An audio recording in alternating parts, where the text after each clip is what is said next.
For me, it's like if you see that something is upcoming, if there is something that seems to be making noise, always try it because curiosity always leads you to learning stuff. Like I I I I tend to think that the only mistake you can do is not doing things and not trying them. We need to be comfortable with uncomfortable things. And that's when you start to harness this power of discovering things that can be a big thing later on.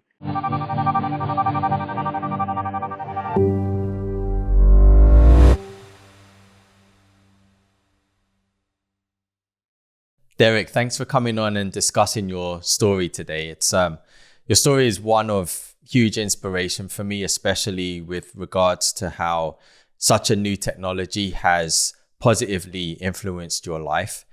And I've been having some conversations recently about how, you know, there's a lot of negative connotations around new technology and the potential impacts on our lives.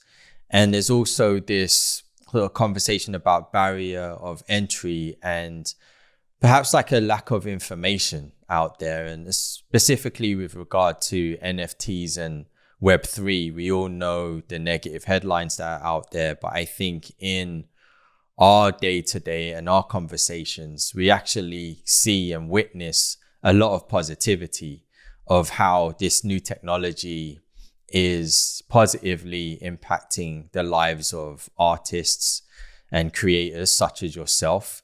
And so I'm really looking forward to getting into your story a bit more and kind of demystifying the technology and getting to the heart and under the surface of how this technology has been an advantage for you.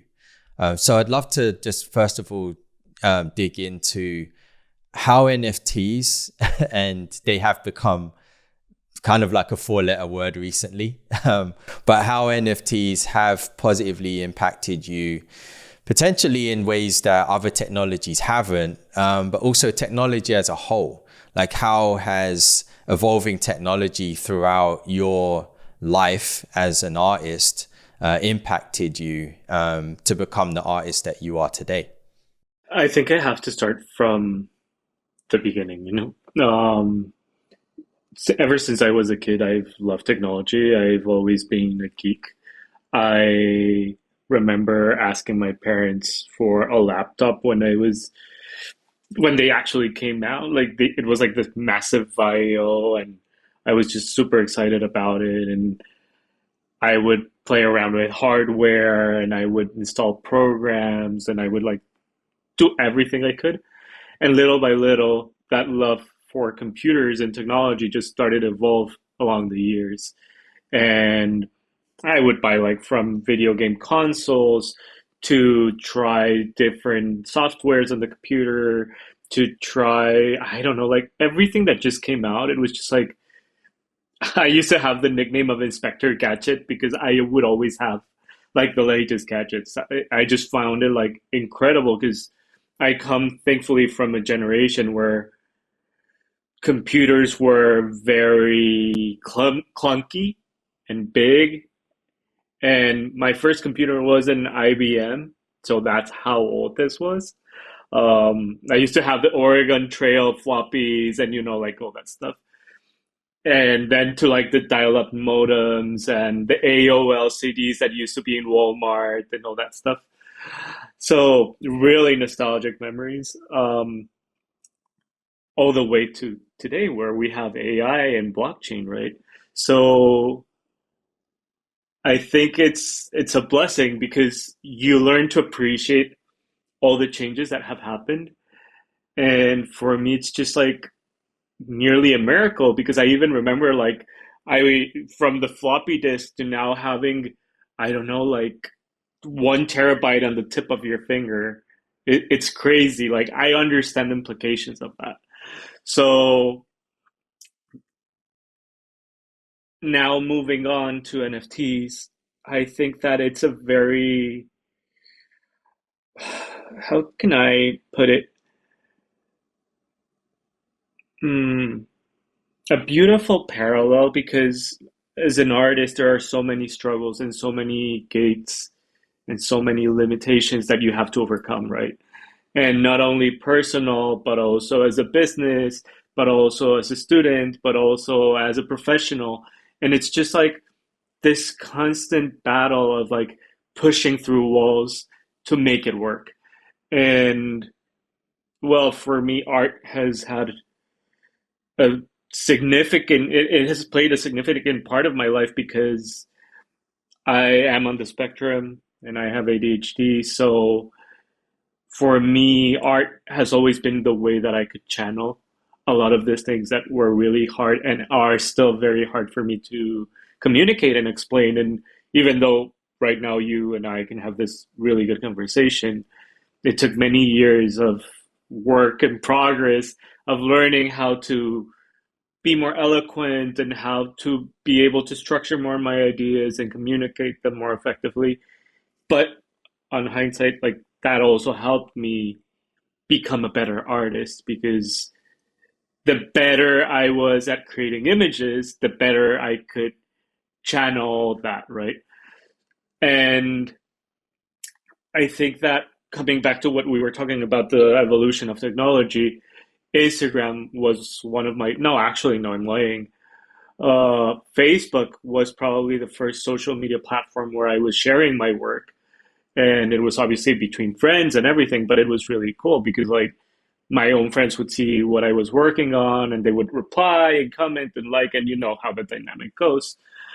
And then we move forward to Instagram and suddenly photographers, any kind of visual artist could start to upload their work and suddenly you would get all these communities and reach that you otherwise wouldn't have. So suddenly that started to become a group of people that for me, it's still like a miracle to know like I could post something and I could have someone in Morocco, someone in Japan, someone in Russia, just like reaching out and saying like, "Hey, I love your work." They could comment on it. We could just like pitch ideas and stuff. And I think that I have a very big love for social media as well as internet because I see also this parallel with ADHD, where it's this huge network that although as a kid it used to be really hard for me to understand what was going on in my head and it seemed like a huge chaos as I grew up and now that I'm in Japan, like I've been able to tap into all that. And I think that if I could visually put both side by side, it's very similar in the sense of it's if you also saw the internet, it would seem super chaotic because imagine the amount of networks and nodes and connections that you have. It's similar to the way that an ADHD brain works. So once you see that and you understand the bigger picture, you understand that you don't have to worry. It's not as bad as it seems because within that chaos there is a structure. And does it enable you to kind of make sense of it a lot more? Way more. And especially when we're talking about NFTs, Web3 communities, I think that understanding that Web3 makes the world so small. It just puts everything on the palm of your hand or in your computer, right?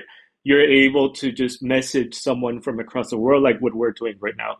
And we're able to have calls and just that physical boundary of having to be in front of each other is erased. And we can just like hop in a call and just talk about whatever we want.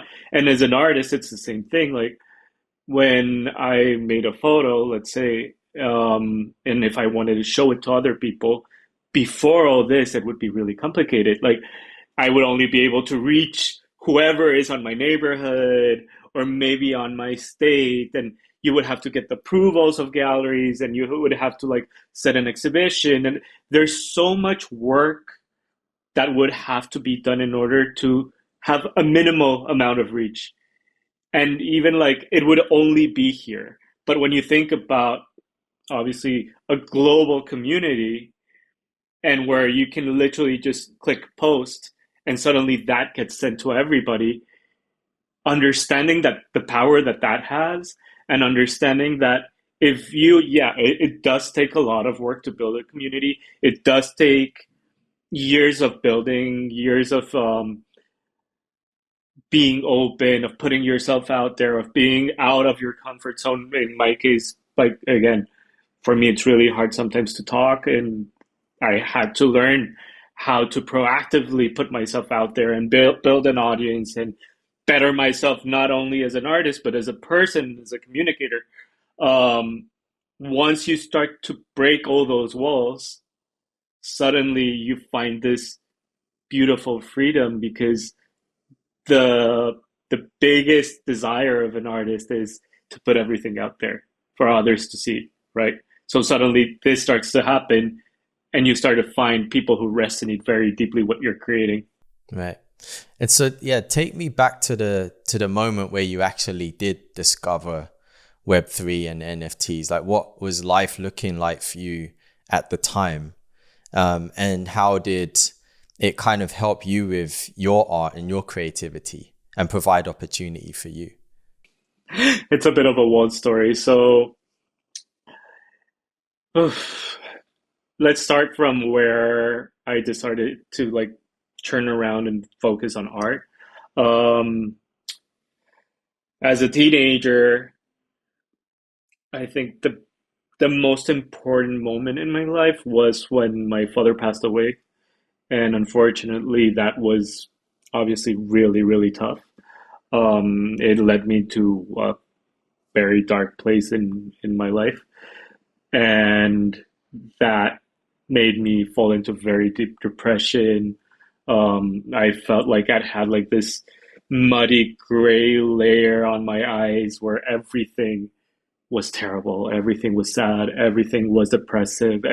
It just felt like you're falling in this void deeper and deeper and deeper. And unfortunately, one day I thought that I was too much of a burden for my mom, and I could not handle all the responsibility and all the things that I had to do in order to take care of the household, because I'm an only child, so I had to take care of her. Um, and unfortunately, my father was from the military, so it was easy for me to go and grab a gun. And when the house was completely alone, I basically sat on my bed on the side, and I had the gun to my hand, and I convinced myself that it was game over. Sorry. um, and I was having this internal monologue where I just didn't want to continue. And I was convincing myself that that was the end, that there was nothing after that. And then I pulled the gun up to my head, and I still feel it like on the temple, because it's just one of those memories that never leave. Um, and the moment that that happened, it's like another voice came into my head and started to question me. And it was asking me, "Are you sure of what you're doing? There is no going back after this. Are you sure that there is nothing more to life? Are you sure that there's nothing else you want to see? Are you sure that you can't push through?" Like, like always this constant process of asking and asking and asking questions. And the deeper I got into those thoughts, I don't know if it was survival instinct. I don't know what it was, but the only thing that I would see was images and memories, very short memories of obviously what I had lived. I don't know, like a hug with my parents, a laugh with friends, like a birthday, everything. But it was just like constant flashbacks, one after the other. And I think that that was a moment where, for me, the power of images started to click. Because for me, it was revealing to realize it wasn't the darkest, most fucked up moment of my life, that what was trying to save me were images. So fortunately, I gave up with the idea. I put the gun down. I told myself that that person or that version of me died there, and that I was going to push through, and that I was going to continue doing what I wanted to do, that life would be the way that only I wanted to handle it. And basically, I just completely changed everything. I gave up on the fact that I was being told that I had to study the right thing or do the right thing or marry the right person, or I stopped caring. I stopped giving a fuck about what anybody else wanted. And that also entailed my family and obviously my mom in that case, who was also going through very rough time. So moving forward, my best friend gifted me a camera, and I was still in this rut, in this very deep depression. And the camera forced me to start seeing the opposite of what I was thinking. The moment that I would raise the camera and put it on my eyes, for me it was like this therapy or this way of countering what was going on in my head. So I would start to see beautiful things. I would start to see life. And that slowly started to clean all these layers that I had inside my head. And obviously it became an addiction because just it was like the more I was shooting, the better I was feeling, and the better I was feeling, the more people I was meeting, and the more people I would meet, the more I would travel, and it just like gave me back all this will of enjoying life and exploring and going out there. And suddenly, the moment that like the shackles of the depression broke, I was just like, there must be other people like me. There must be other people who have this depression who feel like they are shackled onto certain things, and because of that they can move. So not only I felt like what I was shooting was for myself and for my better well-being, but also I felt like I wanted to spread it for all these other people who, even though I don't know, might see my work and might at some point, even if it's just one person, feel like, hey, there's more. Like I want to see that. I want to travel. I want to do what he's doing, And not just because I want to be someone inspiring, or I don't give a fuck about that. I just know how hard it is to be in that state.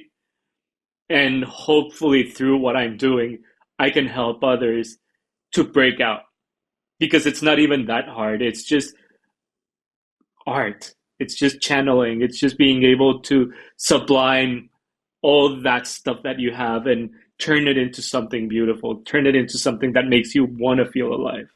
Right, right. And okay, so that's how art started, right? And then because of that desire of spreading what I was going through, I started to become very active on social media. Obviously, I started to build a community. I was engaging a lot with other photographers. I was experimenting a lot of stuff. And suddenly I realized that I wanted to travel abroad to see more of the world. And going back to like ADHD and autism, like for me, it's really hard to read. When I read a book, unfortunately, I fall asleep.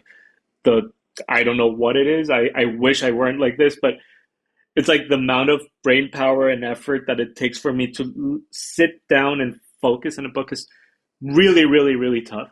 So Especially in the evening, like at night as well, like before. That's a good way to put you asleep. But are you saying like it's at any time of the day it's hard for you to focus on reading? and, and I think that even if I try to do it for sleeping, if I have the purpose of doing it for that, it doesn't even work. Like I get frustrated and just put it aside. Um, so obviously for many years that chased me because I thought that I was wrong because I was not diagnosed. So for me, it was like this constant hearing from friends, people, family, like, oh, you're just too distracted, or you're just too weird, or you're just too like fragile, or you're just too sensitive. And And I know that people don't say it in a shitty way. They don't really want to hurt you, but each one of those comments causes a dent in your identity. And imagine like you're growing up and you're like, okay, if it's not just one person telling me this, then they might be right. Then I might be weird. Then I might be too fragile. Then I might be all this stuff. So you start to build this fucked up idea of yourself, which is not real. The thing is, when once I started to research more, once I started to grow up and start to realize like there were other people like me that understood what hypersensibility, sensitivity is, who have like, for me, it's like ridiculous. Like I can't step outside without wearing sunglasses because the light is too strong, the sounds are too strong, everything is overwhelming for me. But when you think about it and you take all those complications and constraints, and suddenly you're an artist whose job is to feel, and you're able to create a language that does convey what all that overwhelming sensation that you're feeling and put it into an image that other people who are not as sensitive see, and suddenly you start to wake up those feelings in them. It's just an insane feeling because you're realizing that you're awakening other people. And that's what I want. That's exactly the kind of sensation that I wanted to feel when I was asleep or when I was depressed. Like I needed something to bring me back. So constantly, like everything I created was with that goal and of making others feel. Um, so what I decided was I would travel around the world, and I felt this responsibility of showing what was going on in the world, but not in a like a news kind of way. It was more documentary travel before the whole thing of travel photography and influencers and all that started.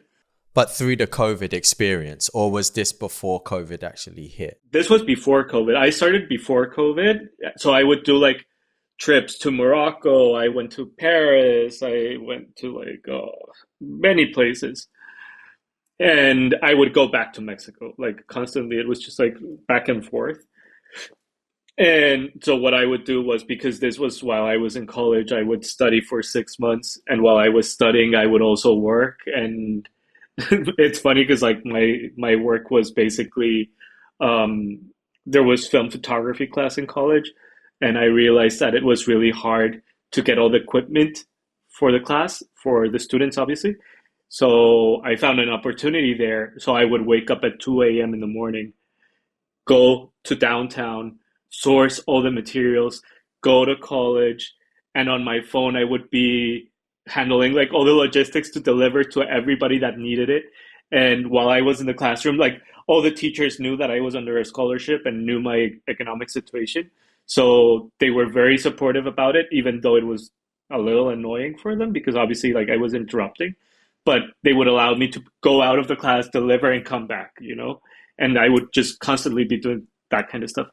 And within that struggle, also, I realized that because of photography, I wanted to get better gear, but I couldn't afford the gear. So while I was doing all this, I realized that there were film cameras that were just laying there. Like there were really, really good lenses that I was just like, why is nobody using this? And for my photography class, we suddenly needed a digital camera. So my mom, beautiful of her, she made the effort and she gifted me a Nikon camera, which serendipitously has had the same mount since the beginning until now. So I was like, okay, so if the film lenses still have exactly the same mount, that means that I can use them, right? So when I would go and buy all the gear for the other students, I would find all these lenses that had like really wide apertures that if you tried to buy as a digital lens would be super expensive. So I would get like a 50 millimeter 1.2 lens for maybe $50. If you try to buy in digital, it would be like 5,000. I don't know, like just like some random number. So I started to explore a lot about that, and I would do my photography and everything, but like I started to realize like it was really cool to see that the lenses had artifacts and had weird things that obviously modern lenses don't have because they're striving for perfection. But in my case, I wanted something that looked different, something that was more unique. And it was this happy accident that analog lenses started to bring that into my photography. And that plus community building, plus social media, plus all this, suddenly people start to see the evolution of my photography and they're like, wait, this is weird. This is unique. How are you achieving this? And I would start to tell people and teach and have more conversations. And while I was traveling, I got contacted by companies and they were just super intrigued about what I was doing because it was just like nobody had like those kind of lenses before, right?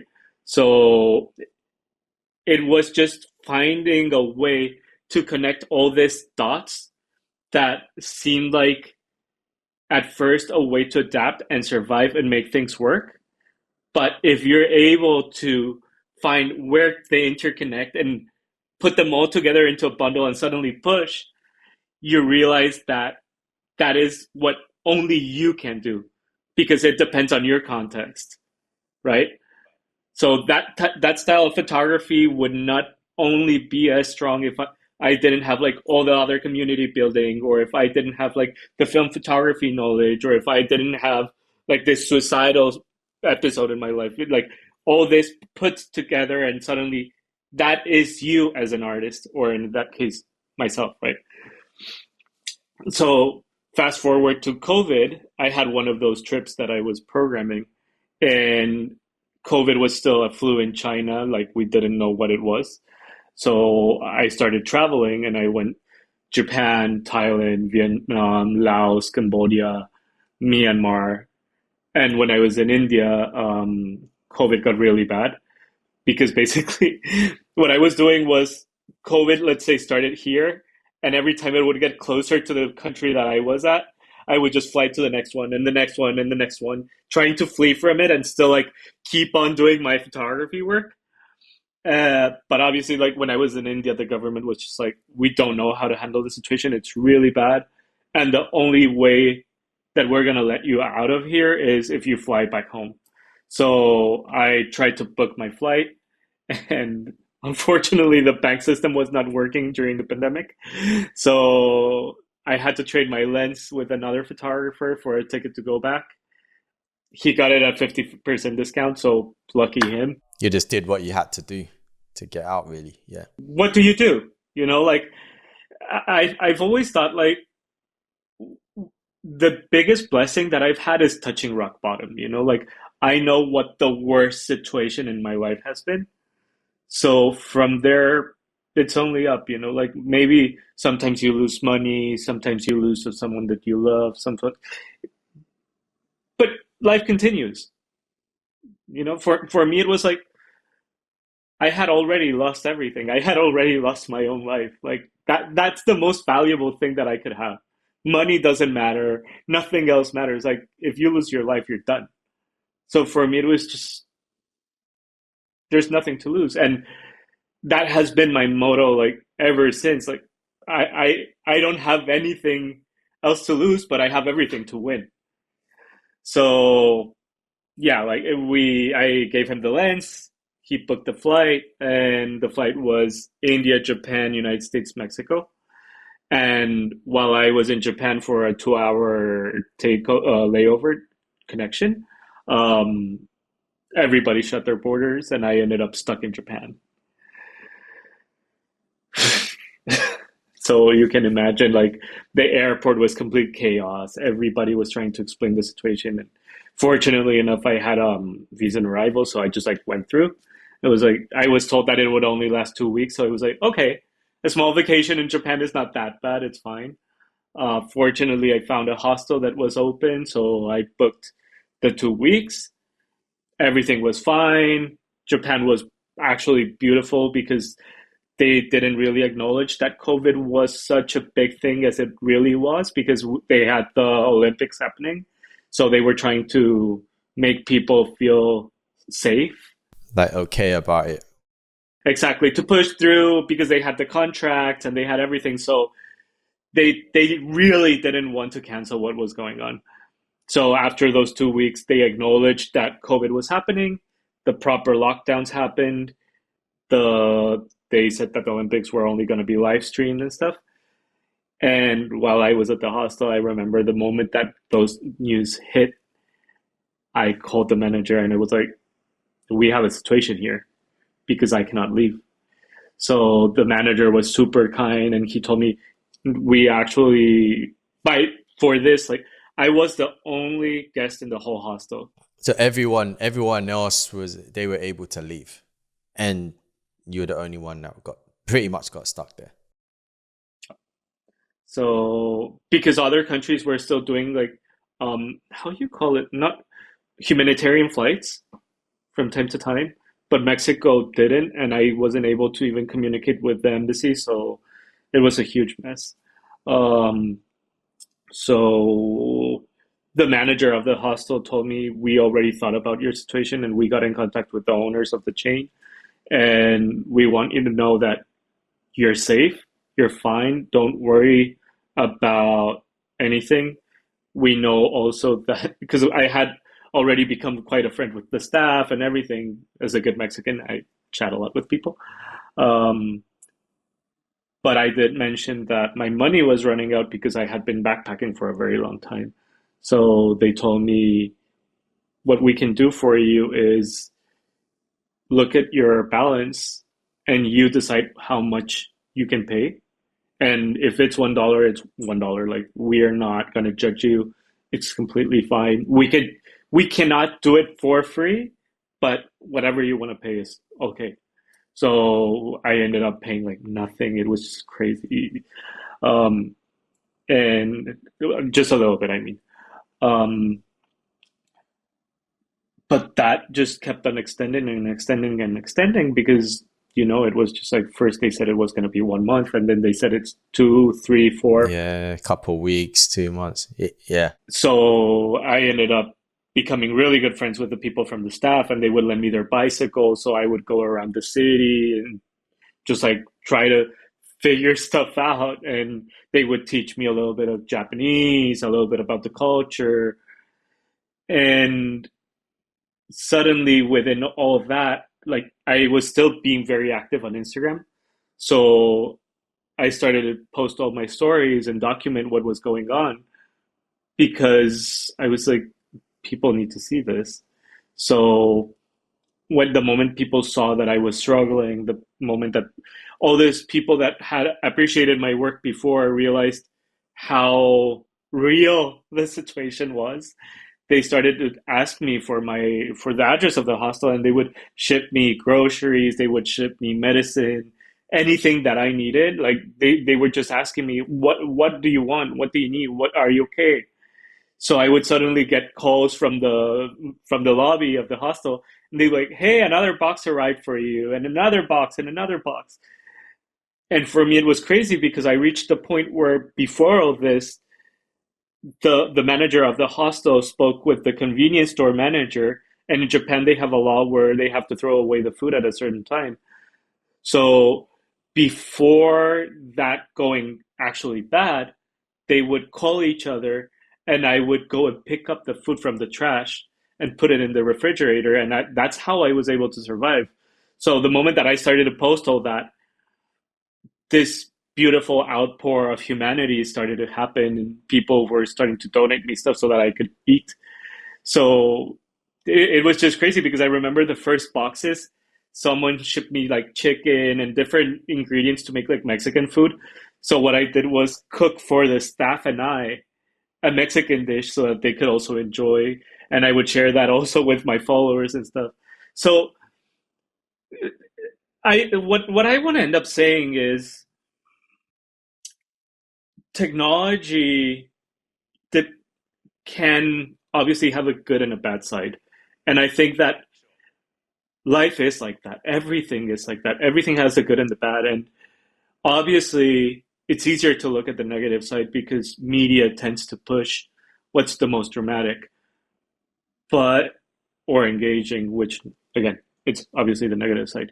Engaging and dramatic, yeah, at the same time. Yeah.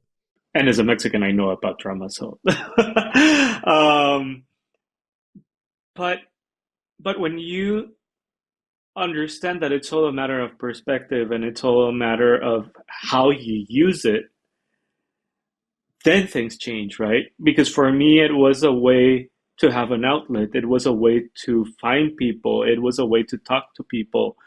It was a way to share my art. It was a way to even reach like the smallest corner of the world that I would have never expected. So fast forward a little bit more, during that time I got really lonely, and again, technology, I jumped onto Tinder to meet someone else. And because imagine, like, I didn't have friends, I didn't have family, I didn't have, except for the people from the hostel. So suddenly I met this other girl that was looking for another photographer. No relationships, no nothing. She specified it on her profile. There was not even a profile picture of her. It was just like one of the photos that she had shot. And I was like, "Hey, this sounds really interesting. Let's give it a shot." So I swiped right. We matched. We ended up going out, and it was great because imagine it was like a movie. You're hanging out with somebody in Tokyo, which is usually one of the most crowded cities in the world, and as a photographer, you have an open canvas. Like we were just shooting everything and having this beautiful conversation with no sound, no chaos, no nothing. It's like the city was literally just there for us. It slowed the world down for you. So you were able to communicate, have good conversation, and just kind of focus on each other, right? Now, I have a question though. How did you said that you sold the lens, right, to be able to travel for the ticket. So how were you then able to continue with your photography? Going back to humanity, when I was showing my stories and I was telling people what had happened, I shared the fact that I had to give my lens for the ticket. Thank you for bringing this up. Um, so I don't know how ZEISS, which is Carl Zeiss, which is a camera lens company, and they do a lot of other stuff. They saw what had happened, and the lens that I had to sell for the ticket was from them. So they sent me a box made by the people from the company with post-its, groceries, little Japanese things, and there was a letter saying, "Hey, we know that COVID has been really strong and really bad for everyone in the world. And we saw your stories and we know how passionate you are, not only about photography, but art in general and creation. And we enjoy what you're doing and we want to keep on supporting what your journey. So please, we hope that this lens helps you push through and keep on doing what you love." And they sent me a new lens exactly like the one that I had sold. But see, like that's the kind of things that I'm like. It's all about perspective. It's thanks to the power of technology, the thanks to the power of community network, that those kind of moments can happen. Because otherwise, how, like, and it's not even something that I control. As I said, like I think that the internet is like a spider web, and you have all these interconnections, and maybe you're touching one of those threads in one far end corner and it just vibrates all the way to another one, and suddenly that goes back. So you never know what effect what you're doing might have. But as long as you're being a good person and you're putting good stuff out there, you're building something. Yeah. Yeah. And you don't know who it's going to reach, who might be inspired, who you're going to inspire, who's going to inspire you, right? It's just this crazy sort of interconnected network of events that kind of just fold in on themselves, and suddenly you're being taken care of in like a really kind of desperate scenario. Like, I mean, you weren't able to finance yourself, while you were there, but people, and this gives me hope, right, for humanity. There sounded like there were a lot of people that rallied around your cause, right? And so then how did you then start to sort of stabilize and fund yourself? Because how long did you actually get stuck in Japan for? It was around 9 months. Around 9 months. So after meeting this girl, this photographer girl, we were meeting over and over and over. And I think that for us, it was like a pressure cooker, like because Japan being in isolation, us going out, having these deep conversations, everything accelerated the process of a relationship. So suddenly, after 1 month, I was just going crazy about this girl. I was like, she's incredible, and obviously, like we really clicked. So I remember one day I was just like, I want to propose to her. I want her to be my wife. I want to be with this beautiful human who has just this huge amount of love, this beautiful soul, like whatever. It was just, and I told her, hey, I don't have anything to offer to you right now, and I know it. I know that I'm just a random guy stuck over here, but I want to be with you, and I want to share our lives together, and I love who you are. And she was like, "Are you crazy? Like how?" And I was like, "It doesn't matter." Like, how do you know? How do you know? How do you know this is gonna work after what, like a month? Yeah, but I just knew, like, honestly, I had done so much stuff in my life that the moment that I decided to do it, I didn't have like any afterthought, because I already had done so much that I was already ready to be stable. And part of my life has been, a huge part of it has been instability. Like, it's constantly adapting, constantly surviving, constant chaos, constant. So suddenly, I think just my brain wanted a little bit of stability, wanted someone to be with, wanted a house, wanted a place, and I had never experienced that before. So suddenly, when I started to feel that way, it's just like, this girl has to be the right one. Because not only that, when after we started to meet, she told me, "Hey, I have an extra room in my apartment. You are living in the hostel. It makes no sense because we're already seeing each other so much. So regardless of what the outcome is, do you want to move in and just like be like in a proper house, like I have food and everything?" So I basically graduated from the hostel, and we had a small dinner and a goodbye, and I moved in with my now wife. And I think it was 2 months after I moved in with her that I sold a little bit of the things that I had and pawned some stuff, and I went and bought her a small ring and asked her to like properly marry me. So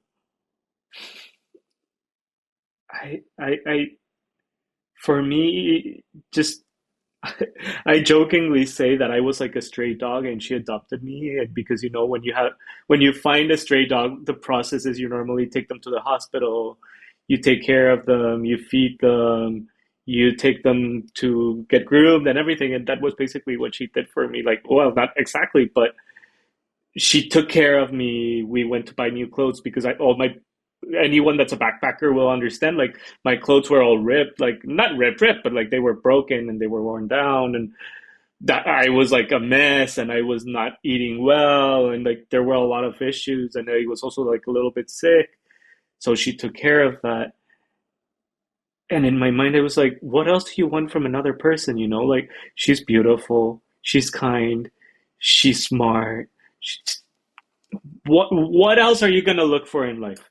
So so I was already like dead set on we're getting married. So after that happened and she said yes, um, I was trying to find a way to make a living because I had told her, hey, trust that this is going to work. But even even when we had that conversation of what was I going to do, because imagine like I'm in a country where I don't speak the language, where I don't know people, where I have no CV, where I have no diploma because I'm a college dropout now, where I didn't even have my proper documents. Like everything was basically against me, right? And and when I spoke with her and I was trying to find a way to make a living, her answer was, "Don't worry, I just want you to be happy." I didn't say yes, and I didn't agree to this for you to struggle even more. I literally just want you to enjoy being here, doing what you love to do. And for me, that was another way of realizing that she was the one and she is the one. But sorry if this became too cheesy and romantic, but it's the truth. And but at the same time, that also fueled my will of making it work even more. So going back to the power of social media, I was one day just like scrolling through Twitter and all this stuff, and I found Twitter Spaces, and I started to jump in and tell my story, and suddenly I would have like collectors. I didn't even know there were collectors in the space, but collectors reaching out, and one of them was like, "Hey, I was looking at your work. Why don't you mint it, and why don't you put it out there so that people can collect it and buy it and support you?" Because he had gone to my Instagram and he saw my work and he was like, "This is really good. You need to mint this." And he was like, "What is minting?" I didn't understand anything of about what he was saying because And please explain that also, for the audience as well, like that whole minting process, because this sounds like this was new for you and somebody had been viewing your work and seeing that there was an opportunity here for you, right?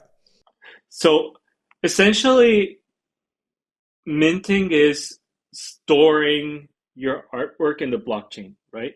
So let's say I take a photo, I have the file. So usually what you would do is save it on your hard drive. Here it would be storing it or pinning it in in a server somewhere forever. And you have now a token that represents that file that you created, and it's provable. Like you can take that, it's the same thing as a file. You can transfer it or you can sell it on platforms. And every time that passes from one wallet address to another one, there is a track record of what's happening. So it's the same thing as a painting. Like if you buy a painting at an auction, there's a record of that. But instead of this being just a physical record, it's on the chain, which means that anybody can see it, and which means that nobody can change it, right? So this is permanent. So now imagine as an artist, you have this so many benefits. Not only your work is permanently stored, but you can also transfer it, you can sell it, you can re-download it, you can submit it to exhibitions, you can do all these things.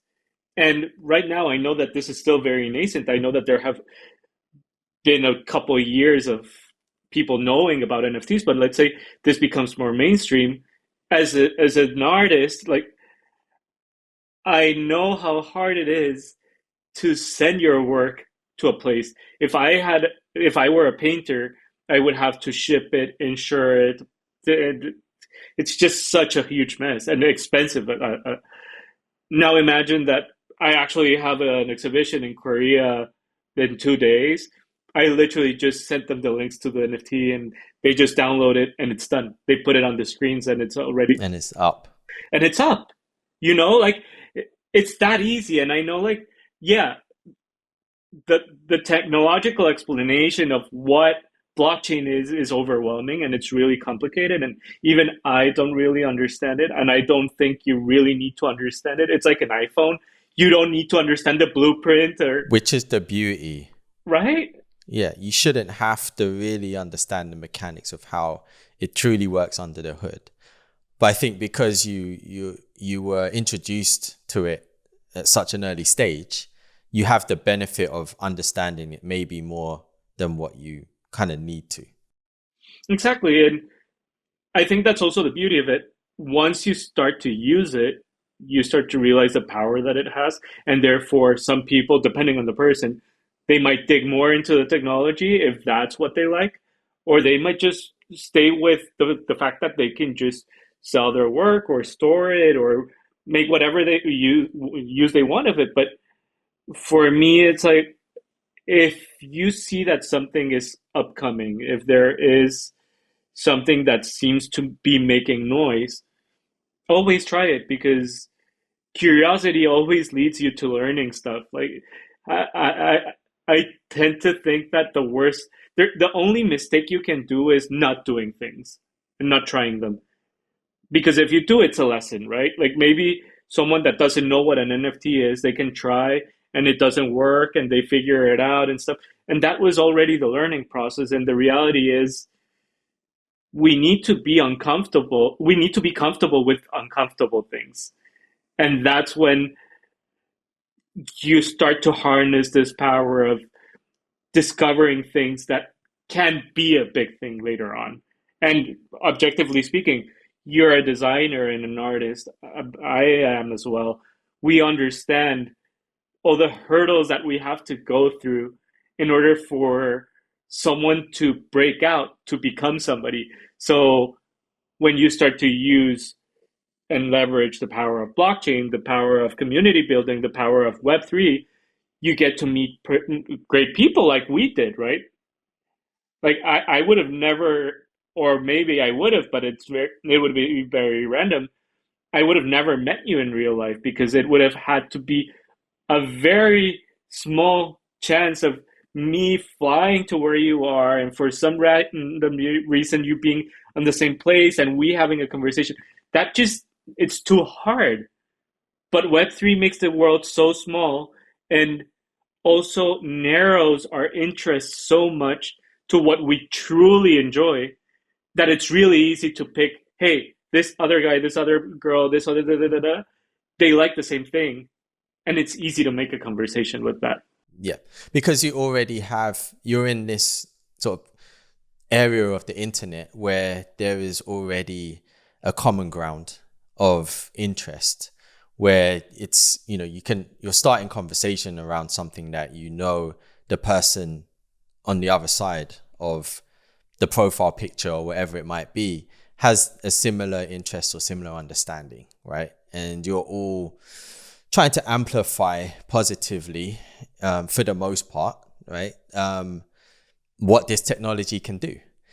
And so when you were now introduced to this concept of minting by this person you had met randomly online on Twitter, like what was your reaction to that? Was it like, what is this guy talking about? Or did you just wanted to learn more about it? I wanted to learn more.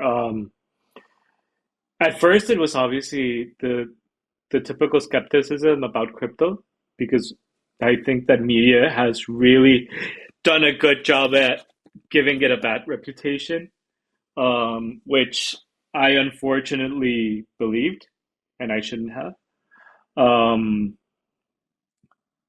but the moment, again, when you break from those shackles of believing what you see and actually trying things, I understood that there was so much power in all this because, again, it was meeting all these great people. It was an amazing way to finally be able to monetize what I was doing, which, to be honest, was never my intention. I loved doing what I was doing. I loved photography since way back.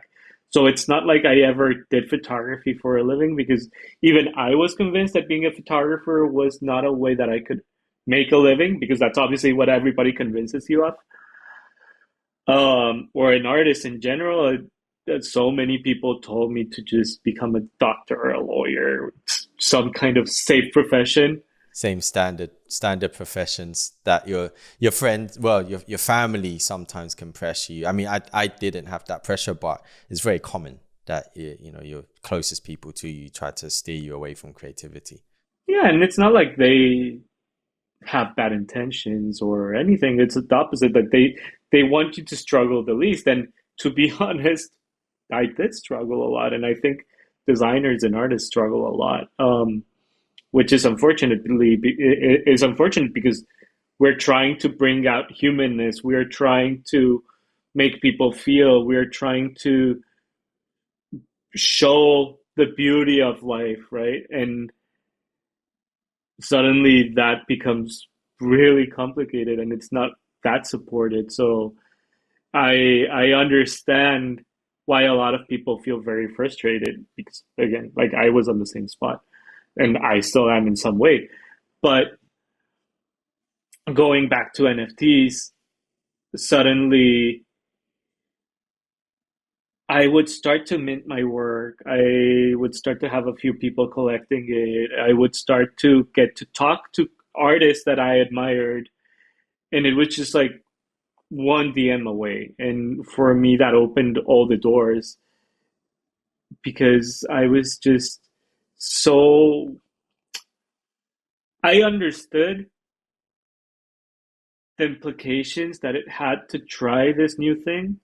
And it was actually working. It was not just like some random spur that just like maybe it was 1 or 2 weeks and suddenly it would die down.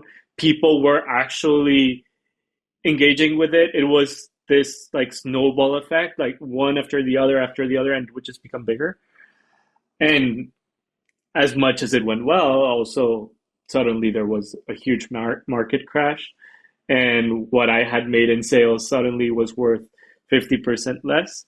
So for the viewers, I was selling for Ethereum, and Ethereum, let's say back then, was $3,000, and I had 3 Ethereum. So suddenly, from having $12,000 or something like that, suddenly it was worth $6,000. And for me, that I had never had that kind of experience of losing that amount of money so fast, it was crazy because how can that happen? Like, not stocks don't have that. Like, not no kind of investment loses 50% in just like one cut.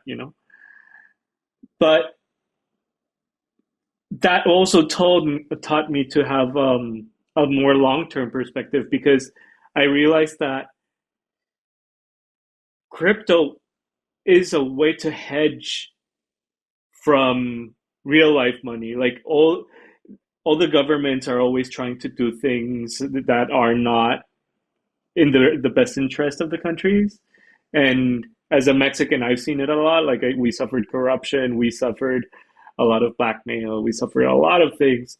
So you realize that suddenly what you're earning in your stable job is not really what you used to earn. So why not give a shot to this other thing? And that's where the conversation with my wife happened. I told her, hey, I'm starting this new thing with NFTs and people are supporting me, and I'm starting to find a group of people that is becoming my community, and I'm really enjoying it. But at the same time, I don't know what to do because I don't want you to be the only one carrying the burden of our expenses.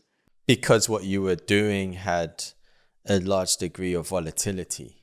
As you explained, like you're selling your artwork, but it's denominated in a token, right? That has extreme volatility baked into it versus cash, right?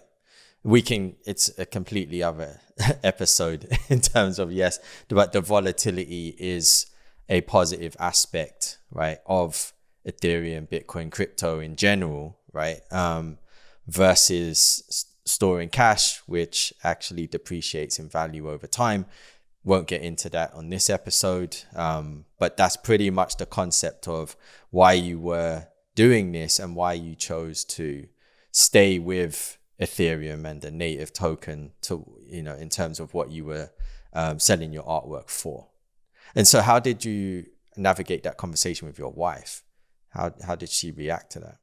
She basically gave me the most beautiful and understanding answer, and she said again, I would just want you to be happy. I know she had seen all these conversations that I had been engaging on in spaces, and she saw how much I was talking about my internet friends and all this internet artists and all that stuff. That she saw this burning passion that I had for it, and she told me, just go for it. Just go all in. I got your back. I'll take care of the expenses. We're fine. I have a stable job. Whatever happens, happens, but I want to see you enjoy what you're doing. And when she said that, I went just full time on it. And it was pretty crazy because if you think about it, this was at the same timing of the crash. So my expectations of actually making real money were non-existent. Like I was just part of the space because I genuinely love it and I genuinely found people I resonated with, and I just wanted to help make it a better place. So I was sharing my work, and suddenly people will continue buying my stuff. But but again, like economically speaking, the price that they were purchasing my work was way lower than it used to be. And I didn't really care at that point because, again, there were no expectations about it. I was just doing it because I was genuinely enjoying it. And I think that that lack of expectations made me push even more.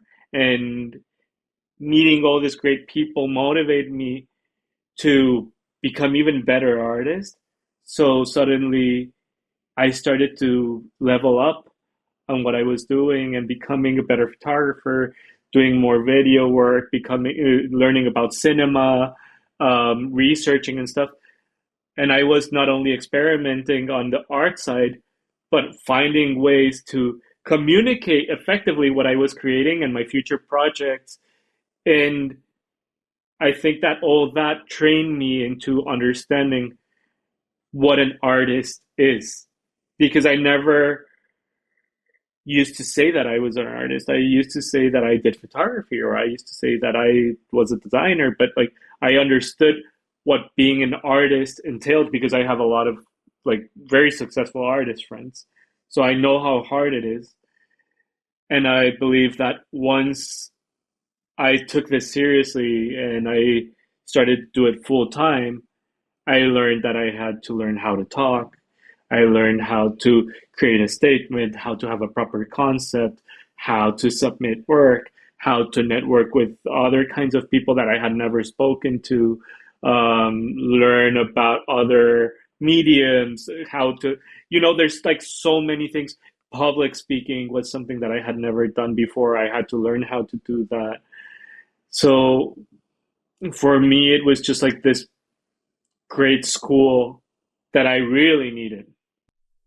Where you had to learn all of the components of being an individual artist. I'm sure you were invited to speak about your work. I think part of what I love about how you do it too is you have a great interaction with your community and your audience and your collectors. It feels to me it's almost like this one-to-one interpersonal relationship that you develop and that you have. So it's not just, I'm buying a piece from you.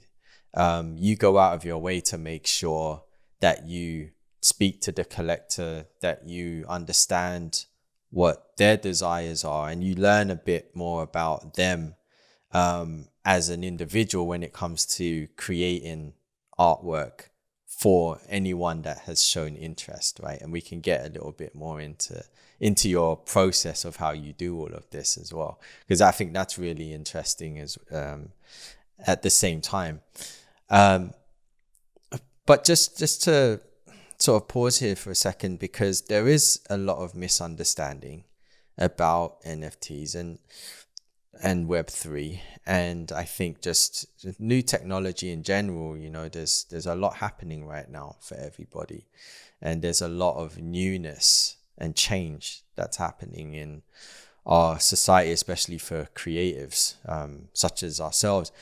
Is there anything that stands out to you as being like maybe the biggest misconception of this technology? Because we're hearing how it's positively impacted you and affected your life. But there are people maybe on the sidelines that, I don't know, may have heard about the possibilities, may even hear this conversation, but what are some of those misconceptions that you think are just like, I don't know, headlines, news, just not true?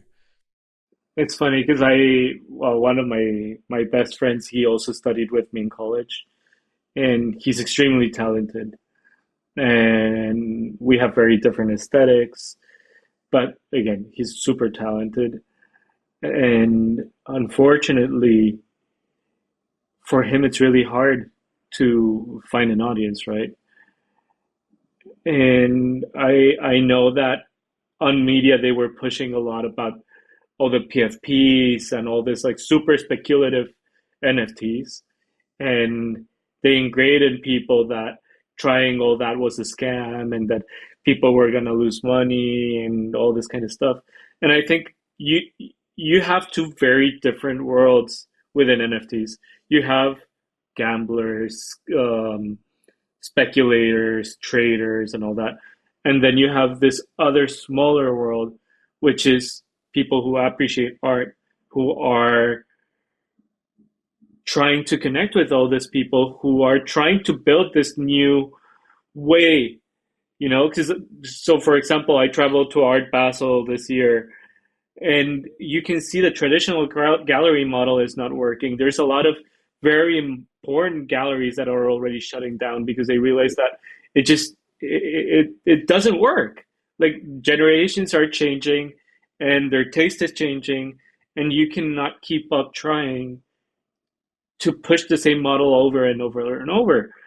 So these collectors are understanding that, and they realize that in this day and age, our canvas is not a physical canvas, it's a digital canvas.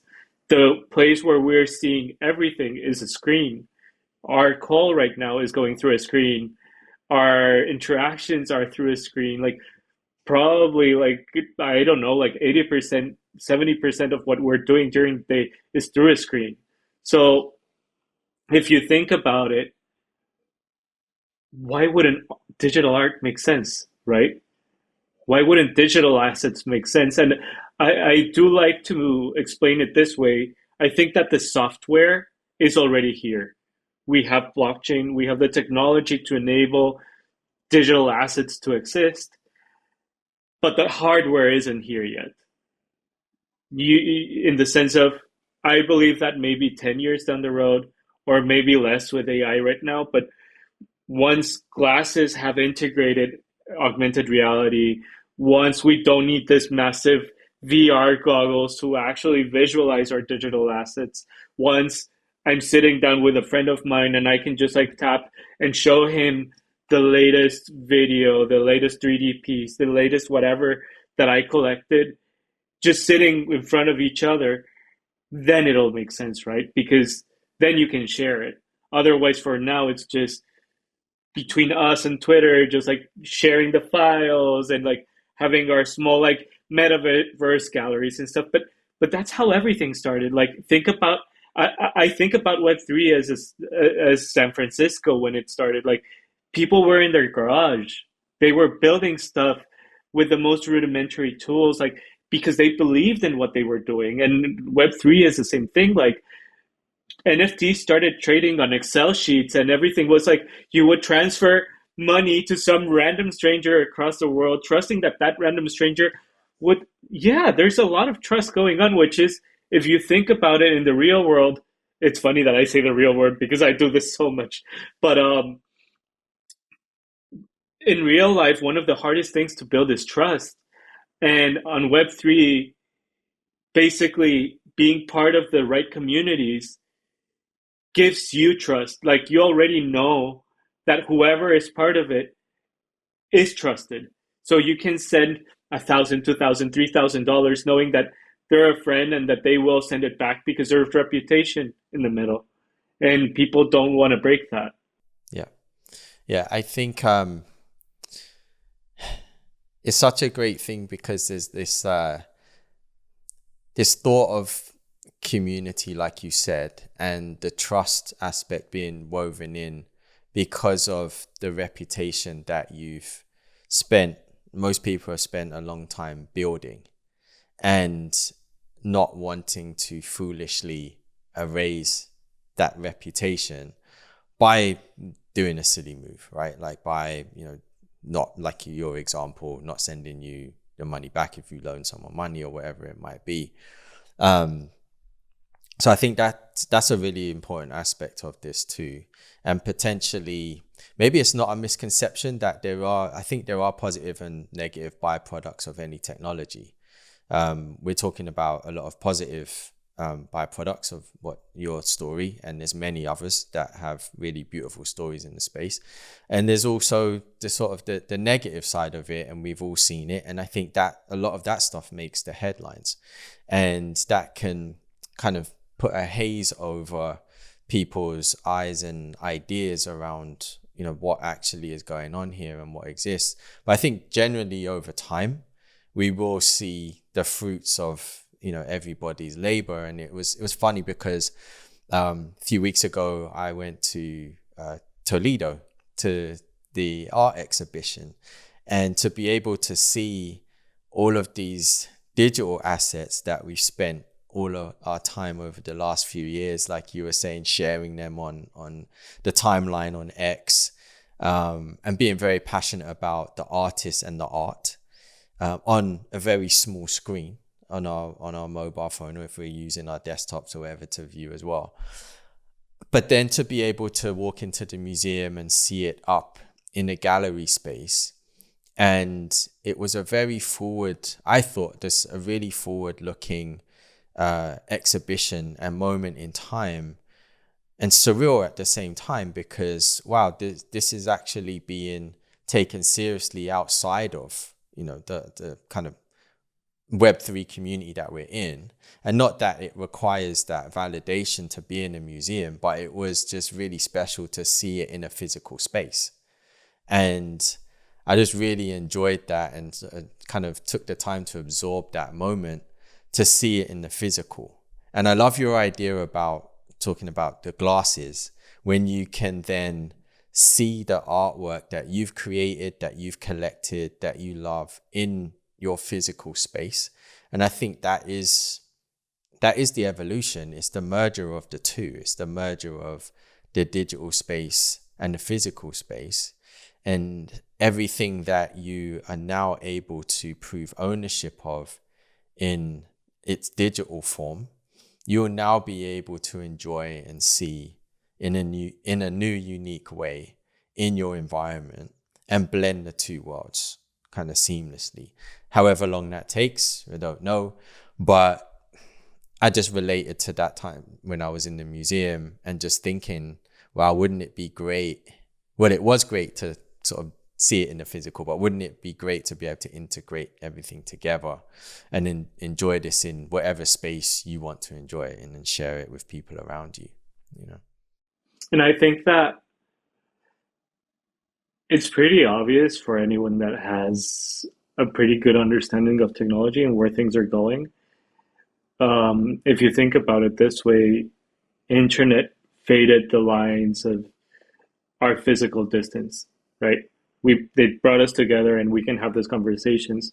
So for me, it's kind of obvious to think that also that physicality is going to be erased, where you would need to have a physical canvas to see something in your living room, because if everybody's wearing the same type of, or the glasses that have the same technology, that means that through GPS coordinates, you could position a digital asset in the real world in the exact same place.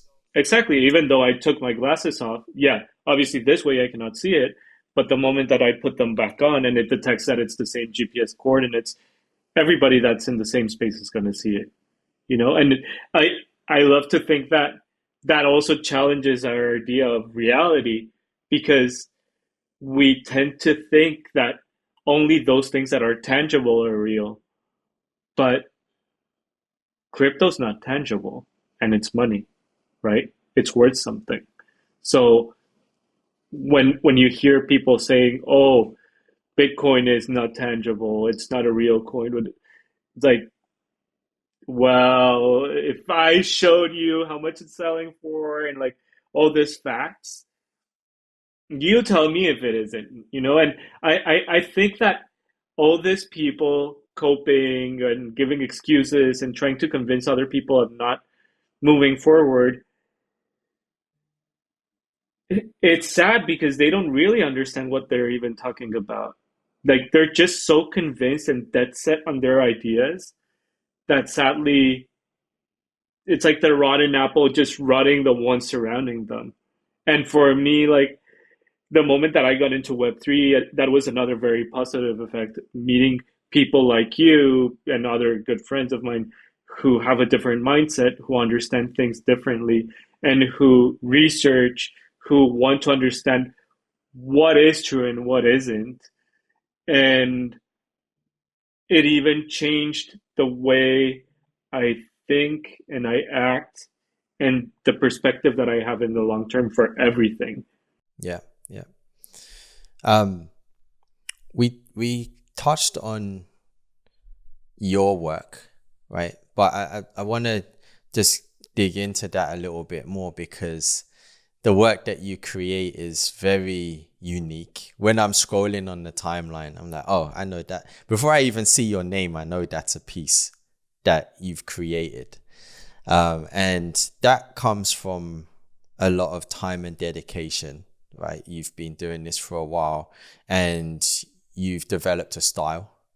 You have a special shooting technique. I've seen you evolve your kit as well. Congratulations on the Arri Alexa. I mean, that's it, the camera of my choice as well.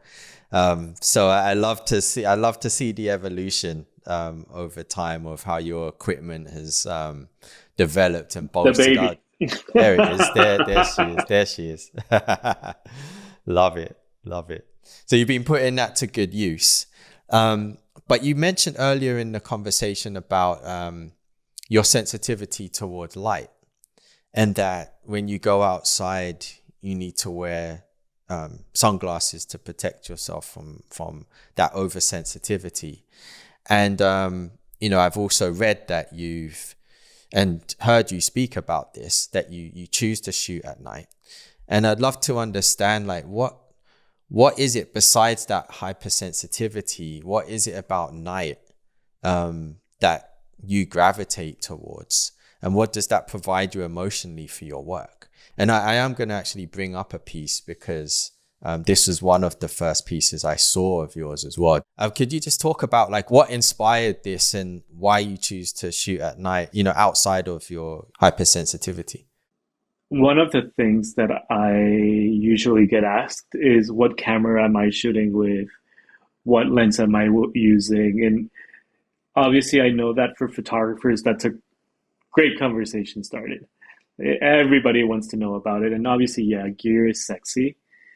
But the truth is that I think that the beauty of a piece lies within the concept and its story and why an artist or a photographer decides to have a certain style, right?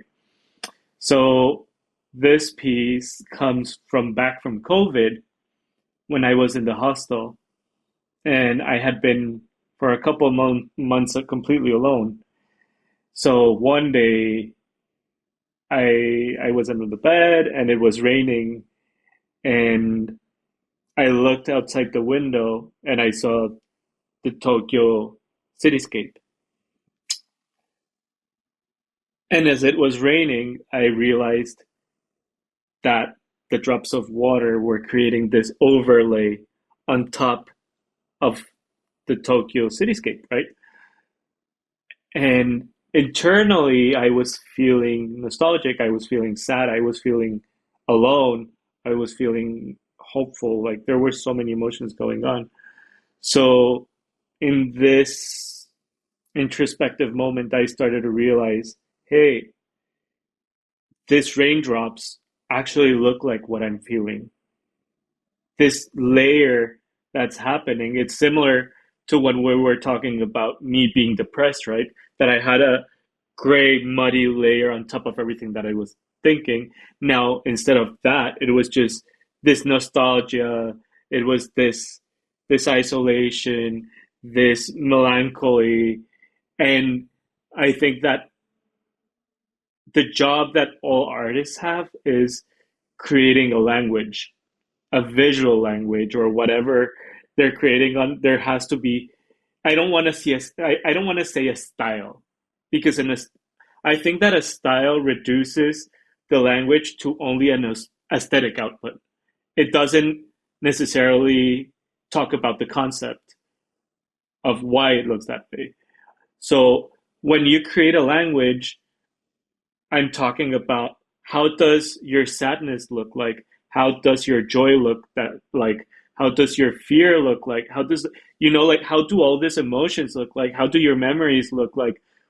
What what are your colors? Who are you in that color palette, or in that brightness, or so when you start to realize all that, it reminds me of when I took this typography class, and I was mind blown by Joseph Mueller Brockman, and like the simplicity, and how he was showing how all these elements, even though like you would put a dot on one corner of the grid and you put another one here, just having two dots would cause a certain type of tension. But if you put them closer, the tension increases.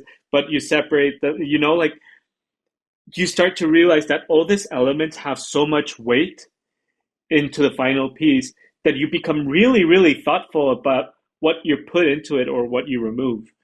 And going back to your question about nighttime, I've I've always thought that art has to raise more questions than answers. And for me, nighttime hides a lot of the things that are there and highlights very few elements, leaving a lot of room for interpretation, leaving room for your imagination to run wild. And I think that while during the day you can see a lot of great stuff, everything is already laid out there for you. And it reminds me of, so I recently bought a Game Boy Color that or a few of your viewers must have had when they were kids. And it's part of this learning process that I've had of being in Japan that I love, because it shows me a lot of different ways of seeing things that I didn't think about.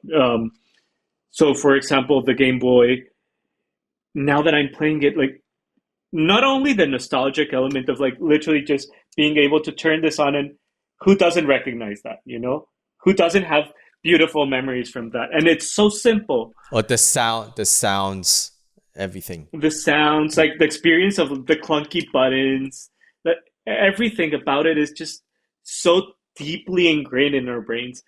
But my point with this is the resolution was really low. Like the quality of the image was really low. And although if you talk about that with a game developer right now, they'll say like, oh no, that image is shit, blah, blah, blah, blah. But the reality is we could play on a Game Boy, on a Nintendo 64, a PS1, whatever, and it would never bother us, because I believe that the lack of resolution, the lack of quality was being compensated by making our imagination, our own creativity, put what was missing on it, And focusing on the experience of the game versus just how it looks. Right? And you can make that parallel with film. Oh, that film had great VFX. Oh, amazing. Looked beautiful, but story, don't know, right? It maybe the story was lacking, it's shallow, but there was an overcompensation, or maybe over budget also, like on the visuals. But really, beneath that, there wasn't much substance. Exactly, and that's my point. Like, being in Japan teaches you that art is more about a feeling. It's about that human side, because in the end, it's art, right? It's made to awaken that humanness in us. And although I love the idea of all this structure and all this rules that we know, composition, contrast, balance, blah, blah, blah, blah, blah. Here, although they exist, it's not the priority. It's more about how it feels. It's a more intuitive process of finding the balance through your own human experience rather than rationalizing it and having this factual structure of what everybody thinks that is right. Let's say, for example, the rule of thirds that we all know, or I don't know, whatever you want. Like here, it doesn't really, it's not that relevant. Here, it's more about taking it all in, experiencing it, and I believe that that's why when you see Japanese art, it's so wholesome in a sense because they are taking into account the human experience, and that is what they're focusing on for the piece, which is what now I learned to incorporate into my own work. Yeah. And I love that you say in the dark, there's only certain details that are visible by either, like with the image that we just were looking at of yours, the light coming from an interior or from signage or a street lamp illuminating something, right? So compositions are almost crafted naturally by the absence of light and the illumination of, well, the absence of sunlight, but the illumination of practical light, right? And so, yeah, there's something very graphical about that when you're relating to like your inspiration from Joseph Muller-Brockmann, and similar to me, my inspiration was my education was hugely inspired by Joseph Muller-Brockmann and Armin Hoffman and all of the greats around that time, and so I can see that design sensibility in the way that you capture.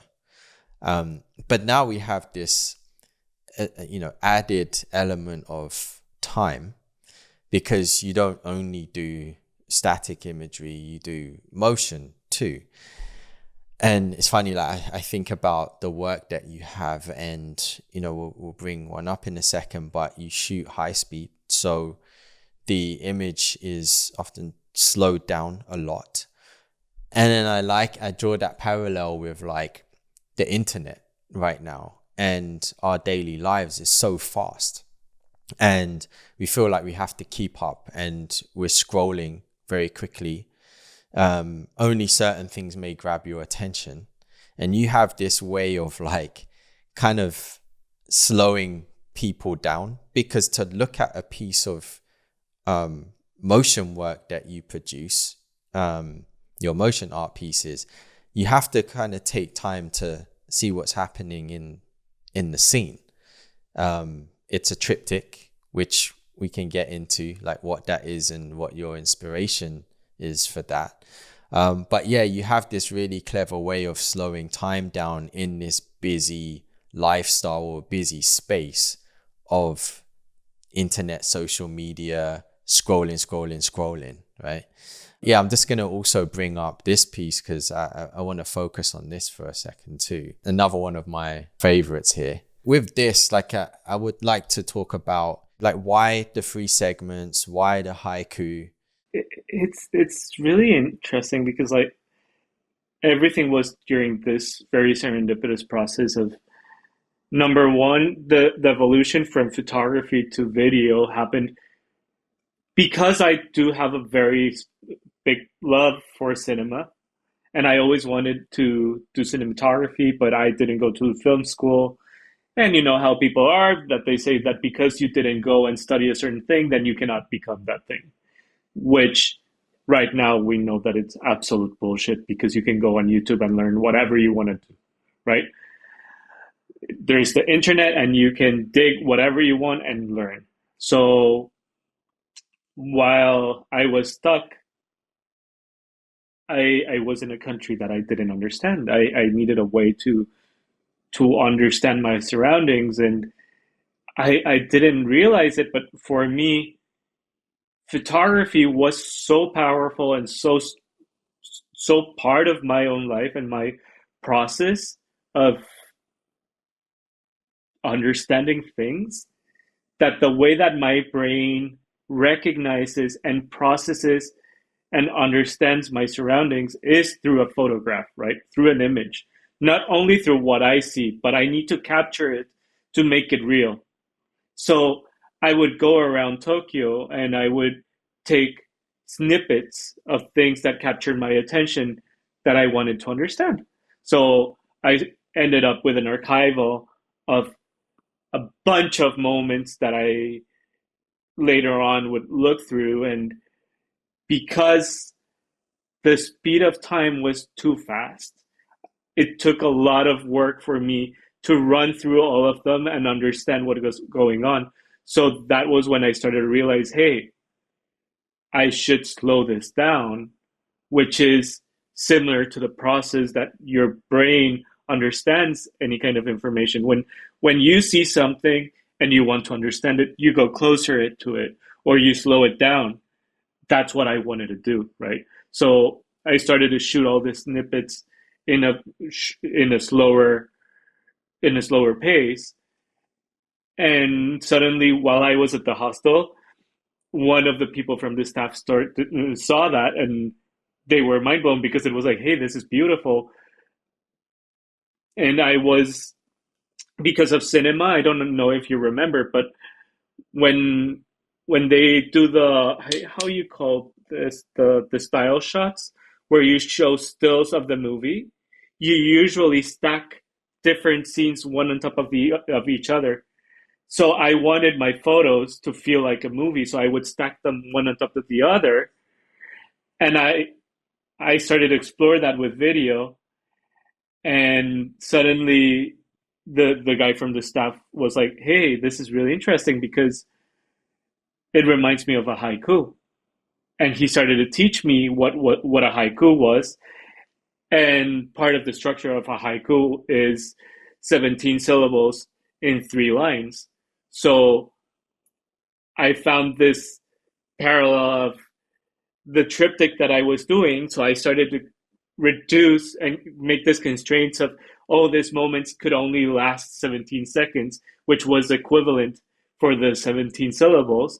And I would only use 3 panels all the time, which was the 3 lines in the haiku. And so that kind of created like a design restriction for you to actually play within, right? We were talking about creating restrictions and, you know, the beauty of simplicity and the work that can come out of having design restraints. And so utilizing that now, I see as now, you know, created like a form for you to create your work around. And I see you've continued with that, and now that's sort of become very iconic for you in a way. And that's why when I'm scrolling, I'm like, oh, that must be a piece from Derech, right? It's very identifiable. So congratulations on like finding something that can actually portray not only the work, but also act as this, for myself, when I look at it, it's like acting as this pause.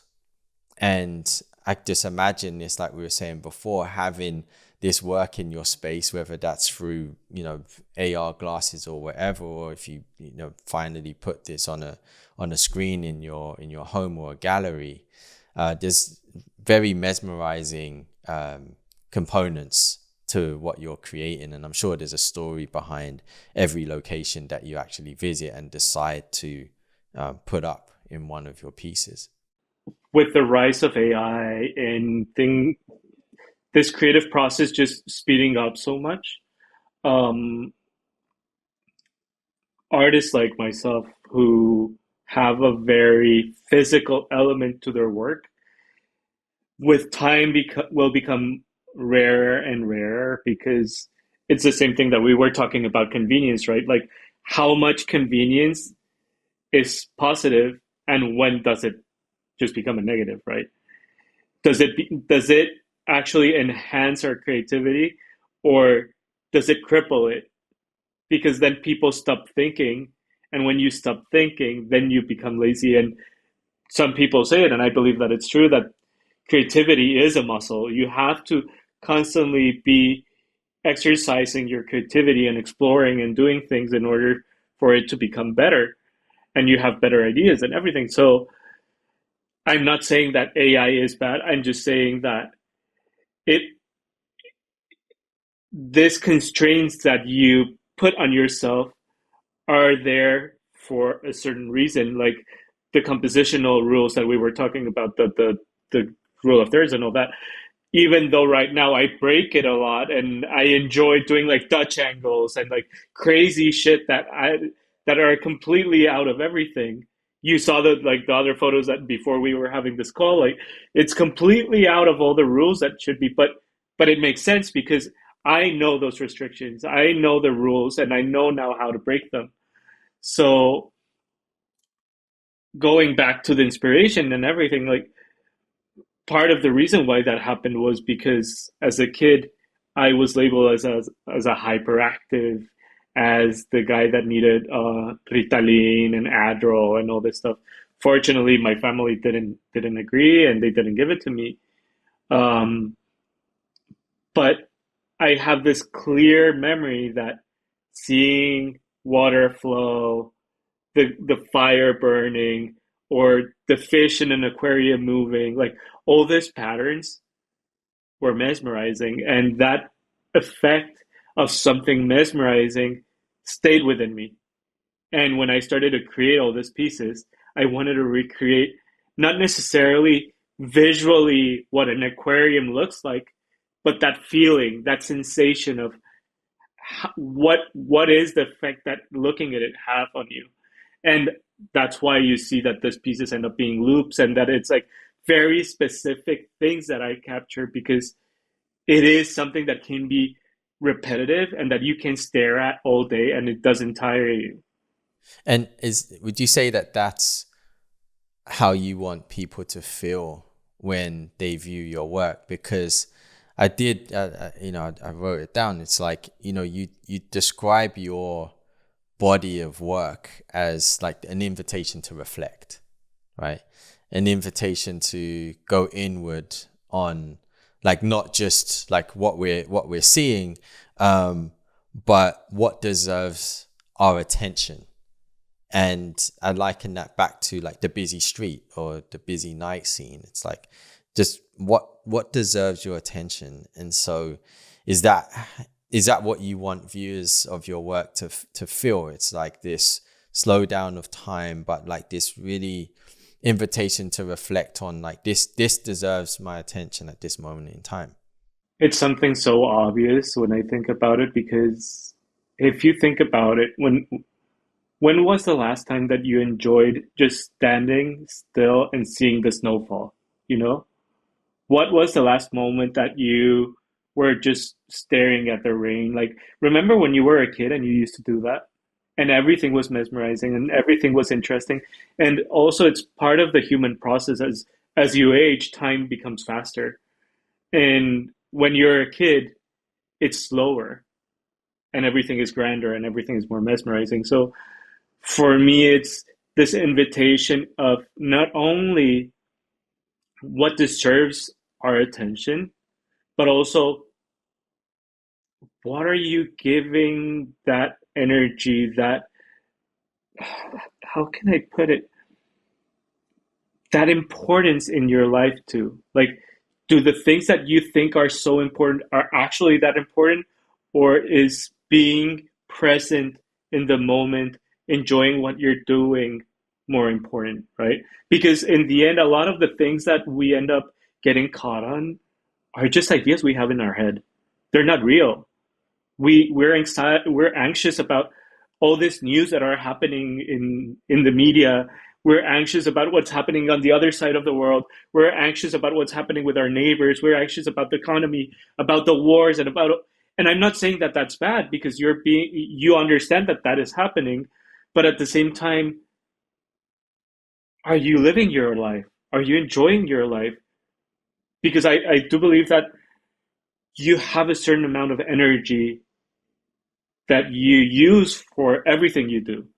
And when you pay attention to certain things, you're using that energy. Could you allocate that energy that's being wasted in things that are only hypothetically going to happen into things that actually matter? Yeah. Yeah. Because we don't take, I mean, as you get older, you get more responsibilities. When it's snowing or raining now, you're probably in a rush to go from A to B. You're leaving your house, you're like, oh God, it's snowing. Let me quickly get in my car and get to wherever I'm going, get to work, get to the grocery store, whatever.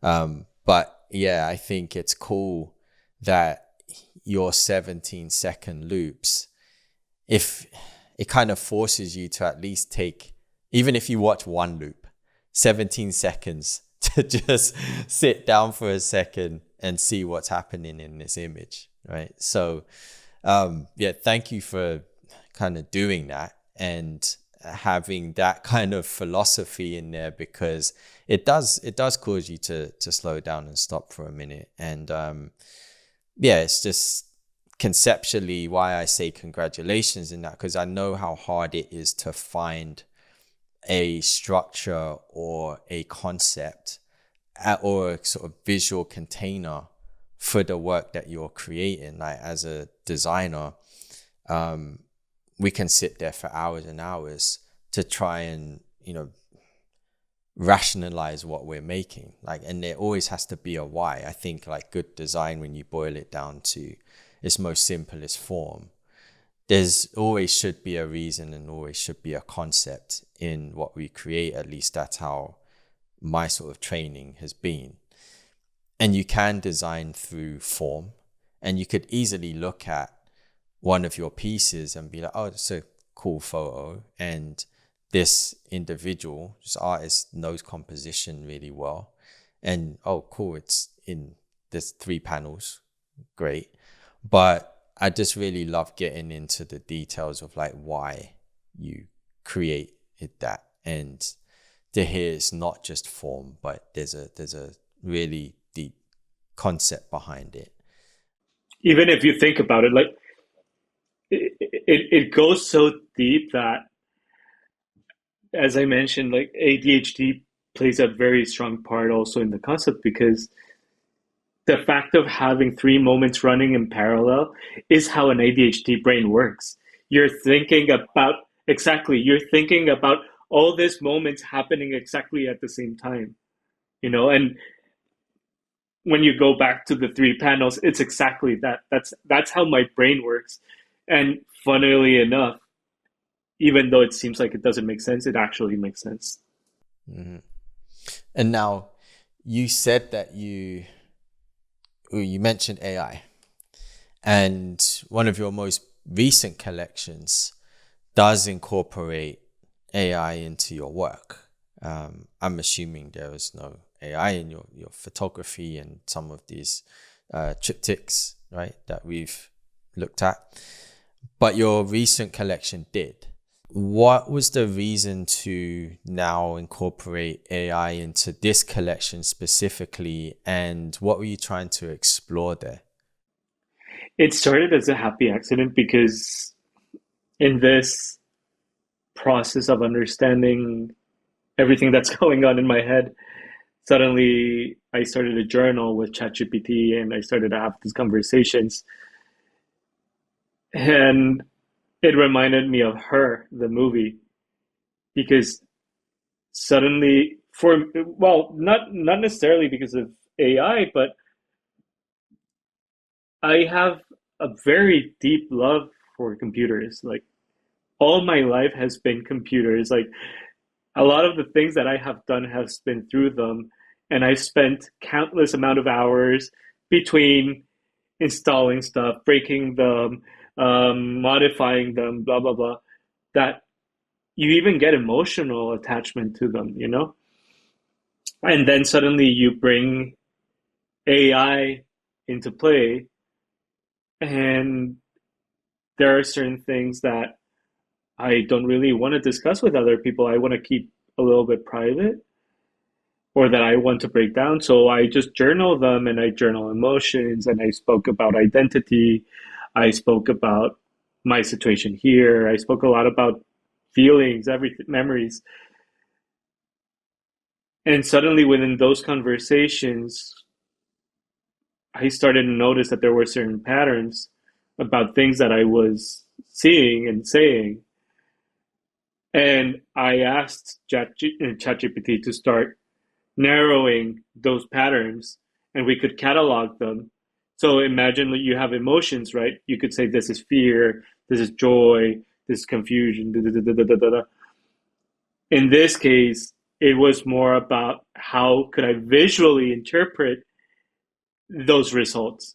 So suddenly I started to realize that I was having a like an identity collision because I'm a Mexican living in Japan. I have this culture clashes. I'm living this weird moments that I don't really understand and stuff.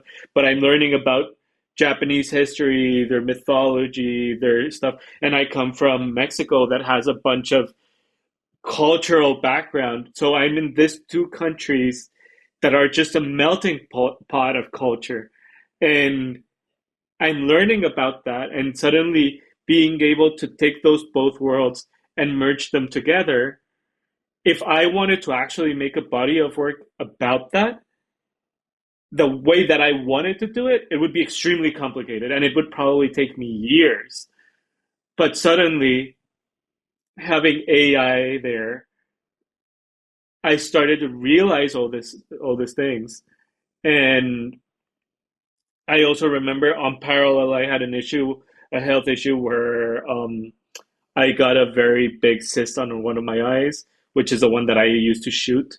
So that raised also the question of what would I do as a photographer if I became blind, you know? Because for me, my life is creating images and suddenly I cannot see anymore. I had to have patches on my eyes and I was not able to see. So if you think about it, AI was the perfect output for that because I could talk to it, I could have results, and then help me create that visual output that I wanted. But now it's this collaborative process of me and the machine. But although it's being generated by AI, it's still deeply embedded into what I experience, and that turns into the output. It's not like the AI is purely creating everything. It's this merge of everything and the computer. Yeah. And there's a lot of we've talked, offline about imperfections. And there's a lot of imperfections that come from generating AI imagery. It's not always exactly how you may see it in your mind, and you're going to iterate and iterate and iterate and see what happens and maybe try to steer it in the right direction. And so that brings me to that topic of like imperfection.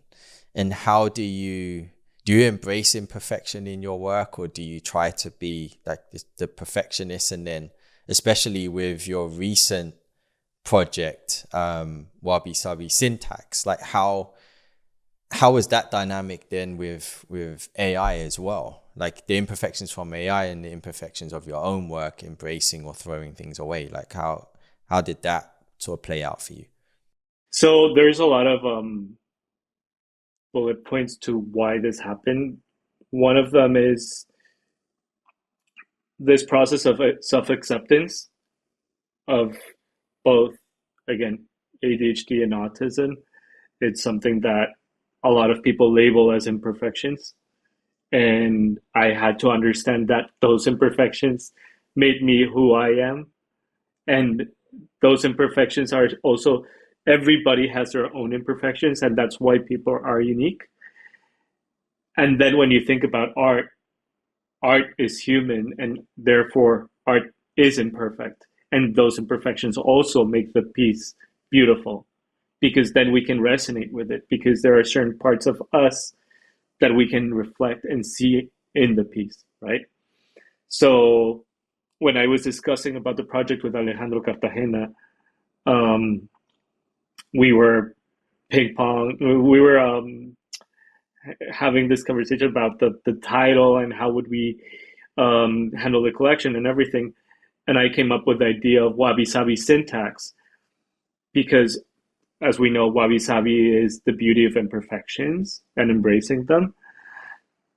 And syntax was this algorithmic process of how the output is generated. So it's the imperfect algorithm or the imperfect output, you know?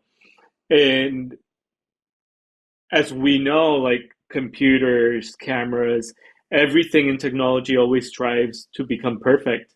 They polish it, iterate, make it better and better and better with each update. And for me, this was the perfect stage of AI still being early enough to have that very loose room for interpretation about what I was saying. So suddenly, when I started to write about all these ideas that I had, the interpretations that it would create were just like they would have glitches, they would have like certain like more hands, or it wouldn't understand how a face looks, or I would talk about an animal and it would just create like this wild creature. Because imagine, like, again, I come from Mexico, so you have like Quetzalcoatl, who's a god for us, that is a feathered snake, right? So now imagine telling that to the AI and telling it to interpret that, right? Like it just has like all this crazy hallucinations of whatever the fuck it thinks it could be. Kind of needs to hallucinate, you know.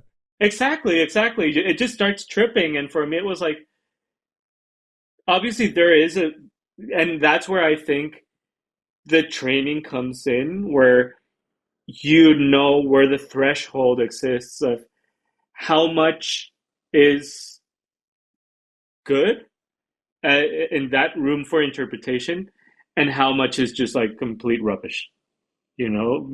Because there's some stuff that within that nonsense it still makes sense, but then there's complete nonsense that just becomes irrelevant. And there was a very strong curatorial process of choosing which ones were the outputs that actually did reflect what the statement was. I see. I see. And with that, so you're getting outputs and you're choosing what makes the most sense based on like your sort of visual memory and the interpretation of the AI tool, right? Then where does and I'm interested to understand like your philosophy on this, right? Is where does kind of ownership and authorship of that idea sit with you? If it's coming from a memory or coming from a prompt, right? From, either something that is from your past or a fragmented memory that you have, and then you're inputting this into the AI tool to then get an output. Where do you kind of feel you share that ownership or that authorship of the final creation? Great question. I believe that as an artist, you are a world builder, and all the different mediums in which you create. Let's say in my case, I do photography, video, 3D, procedural design, and now some AI art. All these different parts complement each other and tell a story, tell my story of who I am and how I see the world, right? So each medium says a different thing, and each medium has its own language. So I want to think in the long term, maybe when I die and people look back and see all of my work, they get to see not only the triptychs that you spoke about, but they get to see wabi sabi syntax, or they get to see my photography and stuff, and that helps them build this bigger picture. I don't know if you remember, um, when you're building. This is very geeky, but when you're building a 3D model through photogrammetry, that you have to take a lot of photos, right? Many, many photos of the same object. Yeah, like so many photos around the object. Yes. 360 of the object. I think that is the world. That's what we're trying to do. Like, we're piecing each one of the things that we're doing is like one of those photos within the sphere of the world that we're building. And the more you get to fill in those gaps of the sphere, the better the image of who you are and what you as an artist want to communicate, people will be able to understand. To just go back to the question, it's like this kind of shared ownership. This is just another part of my creative expression, regardless of what tool I'm utilizing, really. Because tools in the end are just tools. Like, I love tools. I enjoy having good cameras and stuff. And I do believe that having good tools also motivates you to do more. Like, obviously, I don't know, like you saw the Alexa makes me want to go out and shoot with it. The Leicas do the same. Like, it just invites you to do more. But at the same time, like, I just shot a whole session with this The $2 camera. a $2 camera that I literally found in a shoebox in a flea market, and the photos are incredible. And even my wife, like, I'm really glad that my wife was there to assist me with the lighting and everything, because she was witness of how this little thing created a beautiful piece of work. But that's what I'm trying to say. Like, everything is in here and in your heart. Like, I don't want to romanticize it, but it's the truth. Like, as an artist, that's what we do. We use the tools, but in the end, what we're doing is within us. So that's why sometimes it triggers me when someone reduces an artwork to what tools were used to create it, assuming that the tool is the one that actually made the piece, instead of thinking or asking, what did you feel? Why this? Why that? Like you just have done. Like, you've been inquiring about every single part of my process, which is what really builds into creating a piece, not having a specific camera. Exactly. And sometimes, as you know, you shared some of those images from the $2 camera before this call. It's beautiful work. And if you don't say what tool you used, people have been none the wiser. You know, it kind of doesn't matter. It's like, what's the subject matter? What are you trying to say? What's the composition, your final output? What's your message that you're trying to put out there? And I think even with AI, you're not an innocent bystander. You have to get involved. You have to work with the tool to get a result. And it's not a one button press and there you go. You know, it's just, there's not a solution out of the gate. And I would love to also even emphasis on that. Like, even if it were just one button, you know what button to press. You know, like, that's also another thing. I think that people think that you can judge an artwork based on how much effort it seems like it had. But as a designer, you understand that the simplest things are the most complicated ones. So if I were to deliver a white piece of paper with one dot, you know, like, how are you going to judge that? Are you just going to say, like, oh, just because it had that one dot, that means that it's not worth it? Well, maybe Miro made that one dot, and there is a right reason of why that dot had to be there, you know, like why it's exactly there and why I chose to put it that pixel right here. Yeah. And that's the beauty of art. Yeah. That sometimes it's not about rationalizing it. It's about all this context and all this humanness that surrounds it. Well said. And speaking about art and rationalizing things, we can't have this conversation without talking about CryptoPunks.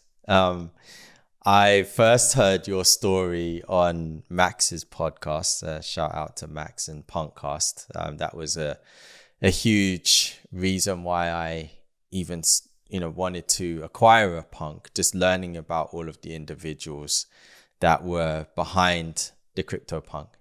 All of the collectors.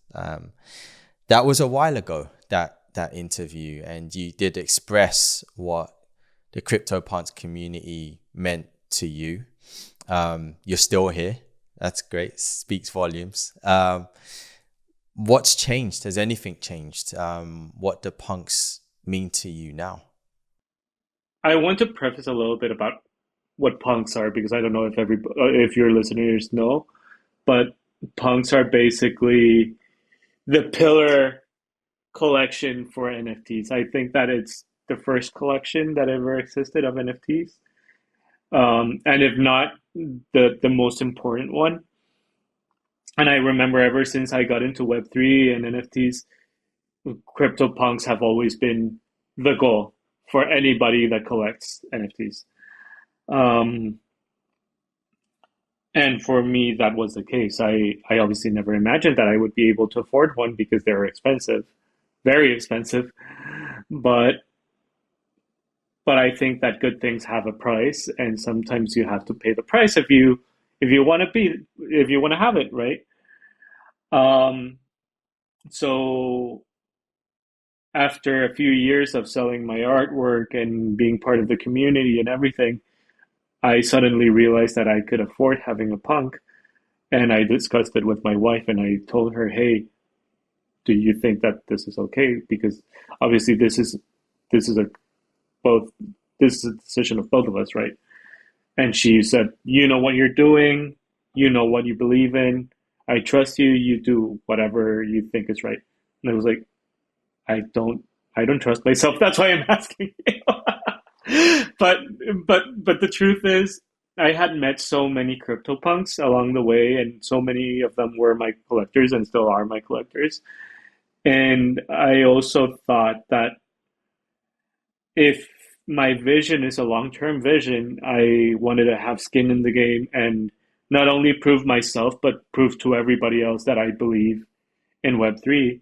So we basically used all of the money that I had earned from selling my pieces. And I bought one. And because of that, all punks knew what I had just done. So everybody was super supportive of me. They were all buying my art. They were all like teaching me things. I would be able to now talk to all these incredible people because in the end, all the founders, all the builders, all the people that I admired within the space, they all owned a CryptoPunk. That was the common ground for everyone. So now suddenly, from being this guy that literally took a laptop from the trash and rebuilt it and was like, and I'm not joking, I had to fix this out from a trash can, but I was minting from this thing. This is where everything started. To I suddenly, love that you kept it. you always have to keep your roots. I think that's the most important part. But from that thing to suddenly owning a CryptoPunk, to suddenly being able to pay for the Alexa, to suddenly being able to have a studio, to pay for the things that I wanted to do, to build that computer behind me, like you have to have a long-term vision. And that's what I've been doing ever since I started. I use part of the profits to upgrade constantly, constantly, because regardless of whatever happens with the market, I want to know that I have enough tools to expand my creative vision and to be able to execute whatever fuckery I have in my mind, I want to be able to execute that. So for example, even that computer, when I was doing 3D, I wanted to do very, very complex pieces that were with Houdini. I don't know if you know about it, but it's one of the top VFX softwares. But in order to be able to render with that, you need a very beefy computer. So I ended up building this thing with two 4090s and then like an amazing CPU and whatever. And now I'm able to create whatever I want with Houdini. But not only that, because now this is such an overkill that I was able to train an AI model to create wabi sabi syntax. And then, like it's like that constant being able to upgrade that you can use another stepping stone to further your vision. And in the end, that was part of the lessons that I also had from the CryptoPunks because oldest people are people that are very used to investments, are people that are used to having long-term vision, are people who have different perspectives on life. They are people that have a lot of experience that I don't have, and suddenly they're friends with me, and I get to drink a glass of wine with them, and I get to chat with them, and I get to be a part of that inner circle that otherwise I would never be. Yeah. And I think you hit the nail on the head there. I think personally, what it did for me is provided a space and a community. Of course, we meet up in person now and then, to be able to come out of what my initial social circle might be, right? When we grow up and, we get into the world of work, we start to, develop relationships and friendships, and we develop our friendship circle. This was a great opportunity to be able to step outside of that and meet people who, like yourself, who I may have never have met or come across. And we can have great conversations, online, but then actually being able to do a call like this, or to fly and travel somewhere and meet other members of the community. I learn a lot from people who I meet and come across, and I hope vice versa, and I hope I have a contribution there as well. But it's very valuable in that sense, right? To be able to kind of share knowledge, receive knowledge, and grow with each other in this crazy space that's has been developing for so many years. Still feels like we're at the precipice of something so great, but just being able to share that common ground, I think, is a really beautiful thing.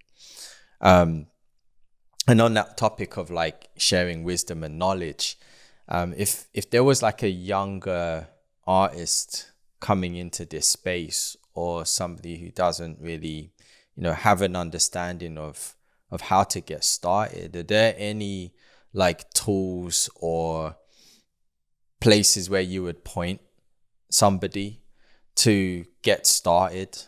Much like you were introduced to the concept of NFTs and Web3. Like where would you say is the best place to get started in all of this? I think that hasn't really changed much. I would tell people to just hop on Twitter and look for the Twitter spaces that have art as the main topic, because you will always see that there are art spaces going on, and just literally request to speak, tell your story, and people are always very kind, and they will be supportive, and they will teach you how to do things. But also learn to research and do your own research. And especially now we have ChatGPT and we have Perplexity. Like, you can just ask to it how to do things, and it'll teach you how to do it. Like, I've been building my own website the last months, and I've been doing it by myself, and I don't really know how to code well. So again, where there's a will, there's a way. And I think that a lot of people want answers and without doing the research. And a big part of the journey is that, like, making mistakes and learning and asking people and reaching out and all that, because that's where people notice that you're really curious and that you really care about it. Yeah. Yeah. Why do you think it does feel like there's a lack of access? I'm just reflecting on a conversation I had the other week. Do you feel like just stepping outside of course, like you're very knowledgeable, but just stepping outside of that, like, why do you think that it feels like there could be this lack of access, or like a barrier of entry? So, as someone that has dealt with a lot of tech in the past, I know that a lot of the conversations and a lot of the focus is usually very technologic, very, how can I say, tech centric, in the sense of the language is already very complicated. And usually the tech industry doesn't translate or lower the barrier in the sense of communicating things in a more understandable way. And I would love to say it's similar to Linux and Macintosh, right? That's a really good explanation. Like, you have Linux, and if you wanted to use it, you would have to understand command lines, and you would have to understand like deep level stuff that usually people don't understand. And I believe that crypto at some point, or blockchain, will become more mainstream, but there has to be a need for that. Otherwise, people are not gonna they're not really gonna focus on that as a need, if it makes any sense.